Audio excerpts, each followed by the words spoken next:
garage. No, I don't want to know where it's at though. Pocket, of course. Oh, more again. Come to give you more again. Yeah, that reggae music, man. Do it every time. I love reggae. I love Hawaiian reggae. That dude Kalohi Kai, he got a beautiful voice. He sounds like dude from 112. The dude from Cupid, you know, Cupid doesn't lie. He sounds like that, but he's got a higher voice. I'm on my reggae the whole summer. Unless Rod Wave drops something.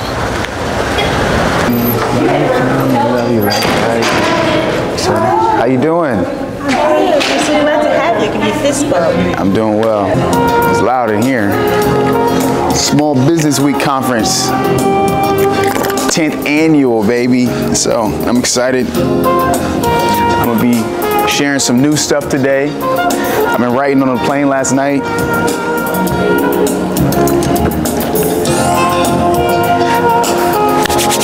All right. The city of Charleston and a nation were listening, and Chris had a message. Celebrating dreamers. Now look at somebody across from your table, say, I'm gonna buy something from you. Y'all said it now. I love it. Man, what a blessing it is to be here. I am thankful.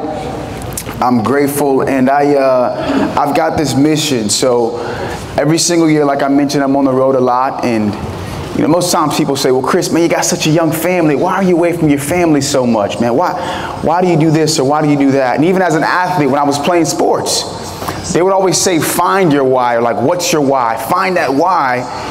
And I don't believe in that. I don't believe in so-called finding your why, because everybody's got the same why. I'll say it again, everybody's got the same why. You know what the why is? Especially in this room. Everybody wants to be able to provide for their families. Everybody wants to be, I've never met a parent that says, you know what, Chris, I don't want to be able to take my kids to Disney World. I never met a parent, maybe they say my kids too bad, Chris, I don't want to take them because they're too bad. But I never met a parent that says I don't want to be able to. And so we all want to provide for our families. But can you stay committed after that mood is gone and it's a little tough? We stay committed with our struggle moments and they push us forward. As I was preparing for my message today, I was thinking about what does success look like?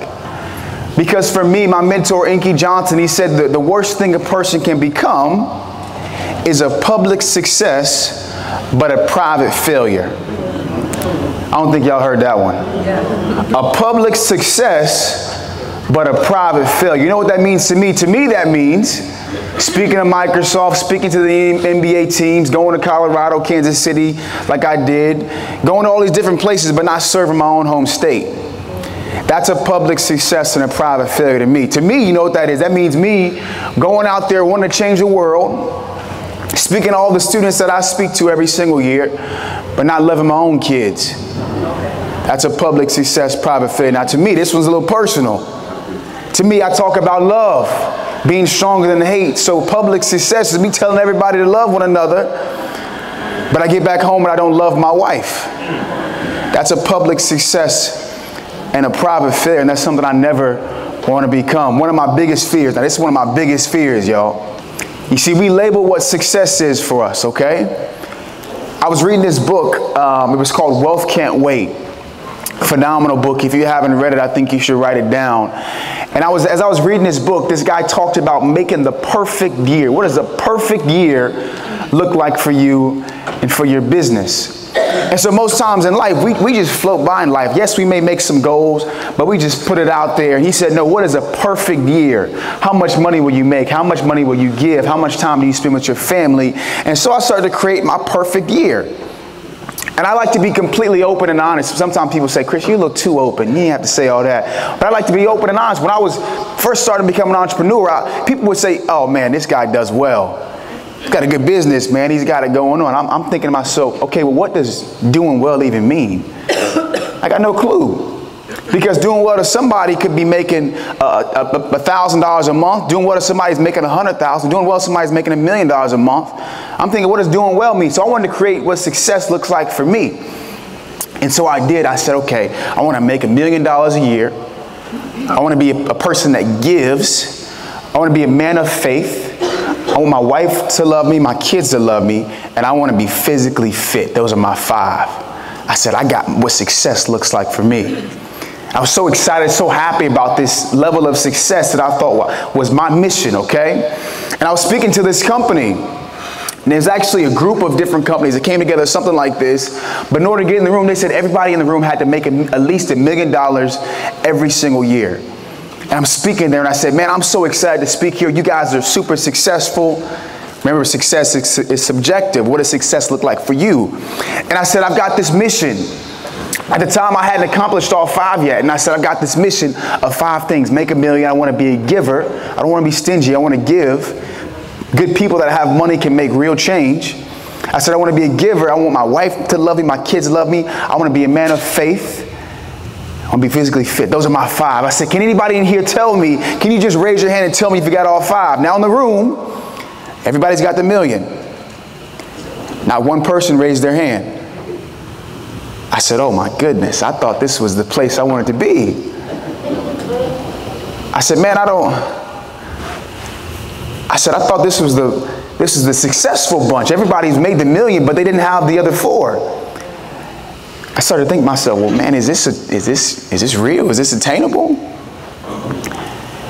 I started to talk to one guy. He said, Chris, I got 4 of them, but as you can see, my stomach is not physically fit, man. That's what he said. And the reason why I share that story is because I went home, I told my wife, I said, you know what, man, if I give anything, it would be that $1 million. But I'm here to tell you, over the last 12 months, from May to May, I've made that $1 million, and I didn't give up the other 4. And the reason why I share that is because if you don't see it, you become it. If you don't see it, you make it happen. You don't have to give up the other 4 to obtain all 5. And I saw that myself, that, hey, I don't want to lose these other things to make sure I can create financially. And I share that because I want somebody in here needs to hear that. Because for me, I've always been so open because nobody was really open with me. As I became a speaker, I remember speaking at a conference. I'm thinking, man, this is amazing. I was speaking at an engagement. They gave me $10,000. I thought it was the best thing in the world. I said, man, they just gave me $10,000. I was speaking to somebody. He said, yeah, Chris, they gave me 50. I said, man, I didn't know they were. You don't know what you don't know, and so that's why I love to be open and honest with people and learn. Because if we don't ask questions, sometimes they're a little uncomfortable for some people. I don't mind talking about money because I know that I'm a giver. And so if we're not open and honest with people, then sometimes it's just up in the air. You have to ask the right questions and know what success looks like for you. One entrepreneur is not important except in the impact that they have on other lives. So hopefully today I've made an impact in yours. You go out, you live, you give, and you realize that everything is possible for your success. If you do that, you'll make a huge impact on me. You'll help me making my mom proud. Thank you guys so much.